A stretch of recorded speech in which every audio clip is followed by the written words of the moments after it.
ఈరోజు 11 వచ్చినాయి, రేపొద్దున ఒకటి రావచ్చు, అది మనకి ఇష్యూస్ కాదు. అంటే మనకు ఒకటి వచ్చినప్పుడు వాళ్ళకి కూడా ఒకటి రావచ్చు కదా రేపొద్దున. అంటే హెచ్చు తగ్గులు పెరుగుతూ ఉంటాయి, పెద్ద ఇష్యూ కాదు. కానీ నేనేంటంటే నేనేం చెప్తానంటే, నువ్వు తల ఎగరేయకు విజయంలో. మనం తల ఎగరేయద్దు, మనం తల ఎగరేయం.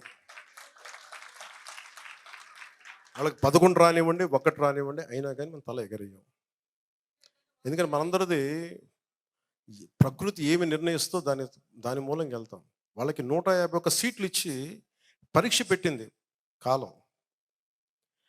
ఆ కాల పరీక్షలు తట్టుకోలేకపోయారు. 151 సీట్లు రాగానే వాళ్ళు ఏమనుకున్నారు, ఏదైనా చేసేయచ్చు అనుకున్నారు. అలా చేయడానికి కుదరదు. అందుకనే వాళ్ళకి అది మనకు పాఠం. అది మనం వాళ్ళని తగ్గించడానికి ఇవన్నీ కాదు. నేను ఓడిపోయినా, నేనేం చెప్పాను, వాళ్ళు ఓడిపోయినా కానీ నాకు వ్యక్తిగత కక్షలు ఏమి ఉండవు. సిస్టమిక్ కరెక్షన్సే ఉంటాయి. సిస్టమిక్ కరెక్షన్స్ కొంతమంది వ్యక్తులు దొరికితే దాన్ని పర్యవసానం వాళ్ళు ఎదుర్కోవాలి తప్ప, పర్సనల్గా నువ్వు ఆ రోజు ఇవి చేశారు, ఆ సిస్టమ్, అలాంటి వ్యక్తిగత ద్వేషాలకి, దాడులకి నేను దిగను. మన వాళ్ళని కూడా దిగద్దని నేను కోరుకుంటున్నాను. తేడా మన అదేగా చూపించాలి. మనకి వాళ్ళకి ఏంటి తేడా? మనం చేయాల్సింది ఏంటంటే, వాళ్ళలా కాకుండా ఉండటం మనం చేయాల్సింది. మీకున్న శక్తి అలా ఏంటంటే, హ్యావ్ డిసిప్లిన్. మనకు కావాల్సింది ఈ రోజున చాలా నిలకడ కావాలి. 21 సీట్లు ఇచ్చి ప్రజలు మనల్ని గుండెల్లో పెట్టుకున్నప్పుడు దాన్ని చాలా బాధ్యతగా ముందుకు తీసుకెళ్దాం. ఎలా దీన్ని పటిష్టం చేద్దాం, ఎలా దీన్ని ఇంకొంచెం ముందుకి బలంగా తీసుకెళ్దామని ఆలోచించాలి తప్ప, దాడులు చేయడం, ఇబ్బంది పెట్టడం, ఇది చేస్తే ఏమైపోతుంది, వాళ్ళు మనలో మనుషులే కదా, వాళ్ళు బయట వాళ్ళు కాదు కదా. చాలాసార్లు చెప్పాను, వైసీపీ నాయకు నా శత్రువు కాదు, నా ప్రత్యర్థి కాదని. ఇంగ్లీష్లో ఒక సామెత ఉంటుంది, you reap what you sow. నువ్వేదైతే నాటుతావో నీకు అదే తిరిగి వస్తుంది. నువ్వు ద్వేషం నాటితే ద్వేషమే తిరిగి వస్తుంది. నువ్వు ప్రేమ ఇస్తే ప్రేమే తిరిగి వస్తుంది. నేను ప్రేమనే ఇస్తున్నాను, ప్రేమే తిరిగి రావాలి. నేను అభివృద్ధినే ఇచ్చాను, అభివృద్ధి తిరిగి రావాలి. ఎదుటి వాళ్ళు బాగుండాలని కోరుకున్నాను, మనం బాగుండాలని ఉంటుంది. వీడు నాశనం అవ్వాలి, ఆడు పోవాలి నేను ఎప్పుడు కోరుకోను. అది ప్రకృతి విరుద్ధం. అది మీరందరూ అవన్నీ తల్లి చూసుకుంటుంది, మనకి ఎందుకు? జగజ్జనని, విశ్వమాత, విశ్వజనని, ఎవరిని ఎలా ఉంచాలో ఆవిడ, ఆ తల్లి చూసుకుంటుంది. మన పని ఏంటి, మన పని చేసుకుంటాం. ఎందుకంటే మనం ఎవరికి ఏం చేయక్కర్లే, మనం చూస్తూ ఉంటే చాలు. నన్ను చాలాసార్లు తిడతా ఉంటే ఏం చేస్తాను తెలుసా? నన్ను అనుకుంటవచ్చు కదా, మీరు అందరూ అనుకుంటుంది కదా ప్రశ్న, ఎలా భరిస్తాను నేను ఫస్ట్ నన్ను తిట్టే వీడియోలు నేను చూడను. వాళ్ళు అనుకోవచ్చు చాలామంది, మనం చేసిన పాలన మీద విశ్వసనీయత అనే పదానికి అర్థం ఈ రోజుకి కూడా ప్రజల్లో ఉంది. గడప గడపకు మనం చేసిన మంచి ఇంకా ప్రజల్లో బతికే ఉంది. మరి ఇవన్నీ ఉన్నప్పుడు మళ్ళీ మనం లేయడం కూడా తథ్యం. కాకపోతే కొంచెం టైం పడుతుంది, ఆ టైం ఇవ్వాలి. ఆ టైం ఇచ్చినప్పుడు, అది జరిగినప్పుడు, పాపాలు పండినప్పుడు ఖచ్చితంగా మళ్ళీ మనం పైకి లేస్తాం. ఈ విషయం ప్రతి ఒక్కరం కూడా గుర్తుపెట్టుకోవాలి. ఎందుకు ఈ మాట కూడా చెప్తా ఉన్నానంటే, రాజకీయాలలో అన్నిటికన్నా ముఖ్యమైన అంశం క్యారెక్టర్, విలువలు, విశ్వసనీయత. ఈ పదాలకు అర్థం తెలిసి ఉండడం రాజకీయాలలో చాలా అవసరం. రాజకీయం అంటే ఎల్లవేళలా అధికారమే కాదు. అధికారంలో లేనప్పుడు కష్టాలు ఖచ్చితంగా వస్తాయి. కానీ ఖచ్చితంగా కష్టాలు వచ్చినప్పుడు మనం ఖచ్చితంగా ఏ రకంగా రియాక్ట్ అవుతామన్నది మన చేతుల్లో ఉంది.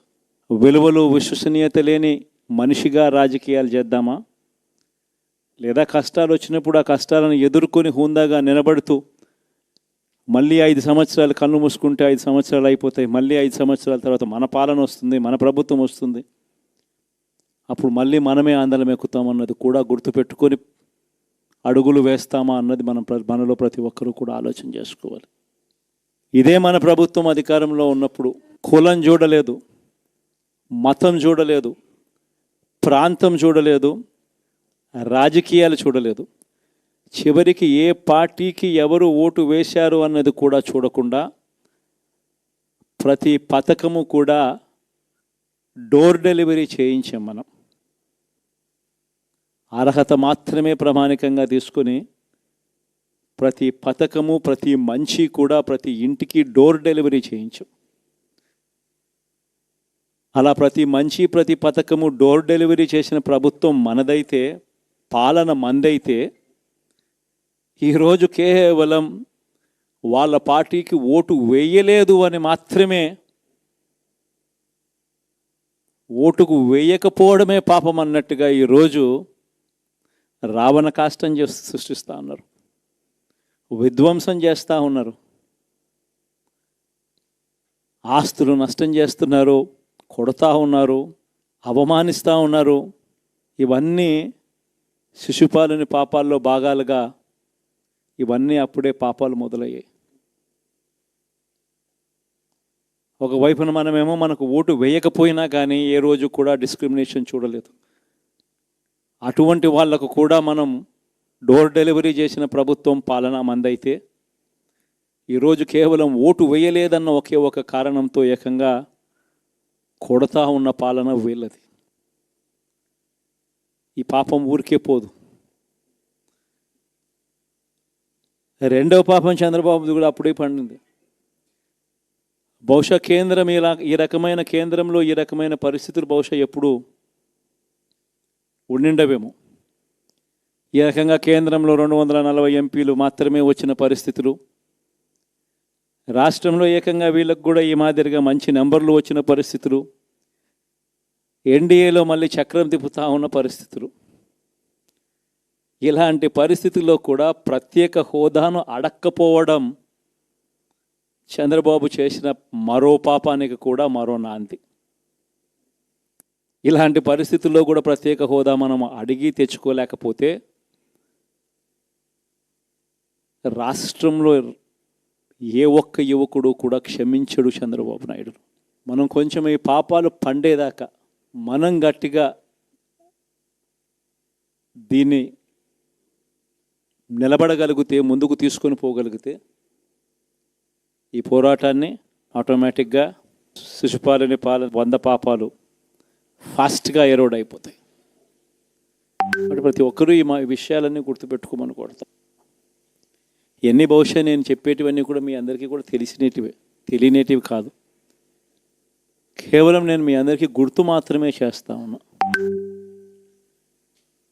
కష్టాలు రావడం అన్నది సర్వసహజం. కష్టాలు ఇలా మనం ఎదుర్కొని నిలబడడం అన్నది మన చేతుల్లో ఉన్న అంశం అన్నది మాత్రం ఖచ్చితంగా ప్రతి ఒక్కరూ గుర్తుపెట్టుకోమని మీ అందరితో కూడా కోరుతా ఉన్నాను. శాసనసభలో, చట్టసభలో మీ సభే అన్నిటికన్నా ముఖ్యమైన సభ అవుతుంది. ఓటు వేయలేదు అన్న ఒకే ఒక కారణంతో మనుషుల్నే కొడతా ఉన్న పరిస్థితుల్లో, మనుషుల్ని అవమానిస్తూ ఉన్న పరిస్థితుల్లో, మనుషుల్నే బలవంతంగా ఆస్తి నష్టం చేస్తూ ఉన్న పరిస్థితుల్లో ఇక ప్రతిపక్షం ఉన్నది ఒకటే ఒక పార్టీ, ఆ పార్టీకి అవకాశం ఇవ్వాలా అన్న కనీస నైతిక విలువలు వాళ్ళు పాటిస్తారన్న నమ్మకం నాకైతే లేదు. కాబట్టి మీరు చేయాల్సిన పాత్ర గొప్పది, చాలా ఉంది అన్నది మాత్రం గుర్తుపెట్టుకోండి. రాబోయే రోజుల్లో యాక్టివిటీ లెవెల్స్ అనేది ఆటోమేటిక్లీ పెరుగుతాయి. రాష్ట్ర వ్యాప్తంగా ఉన్న కార్యకర్తలందరినీ ఎవరినైతే వాళ్ళు ఇబ్బందులు పెట్టారో ఖచ్చితంగా వాళ్ళందరికీ మనోధైర్యం ఇస్తూ వాళ్ళ గ్రామాలకు వెళ్ళి వాళ్ళకు తోడుగా ఉండే కార్యక్రమాలు చేసే కార్యక్రమాలు జరుగుతాయి. రాబోయే రోజుల్లో ఇంకా టైం గడిచే కొద్దీ ప్రజల్లోకి వెళ్ళే కార్యక్రమాలు ఇంకా ముమ్మరం అవుతూ పోతాయి. చివరికి ప్రజల్లోనే ఉంటాం.